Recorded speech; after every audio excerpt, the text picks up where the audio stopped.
ഞാനൊരു കാര്യം പറഞ്ഞാൽ നോ പറയോ? ഒരിക്കലും ഇല്ല. പണ്ട് ധൈര്യമായിട്ട് പറഞ്ഞു, എന്ത് പറഞ്ഞാലും ഞാൻ അനുസരിക്കും.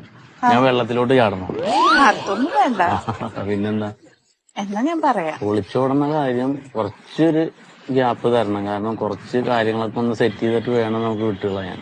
അതൊന്നും അല്ല. ആ നോ പറയില്ലല്ലോ? ഒരിക്കലും ഇല്ല. എന്തു പറഞ്ഞാലും ഞാൻ അനുസരിക്കും. എന്നാലേ ഒരു ജീവൻ ലക്ഷ്യം എടുക്കട്ടെ. ജീവൻ ലക്ഷ്യ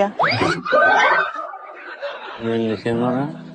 ജീവൻ ലക്ഷ്യ പോളിസിയില്ലേ, അതായത് ഇപ്പൊ ആരും മരിച്ചു പോവാണെങ്കില് കുടുംബത്തിന് ആ പൈസക്ക് ധനസഹായിട്ട് കിട്ടും. നല്ലൊരു എമൗണ്ട് കിട്ടും. കുടുംബം അനാഥാവേണ്ടി വരില്ലല്ലോ. ഞാൻ മരിച്ചാലാ? അതെ.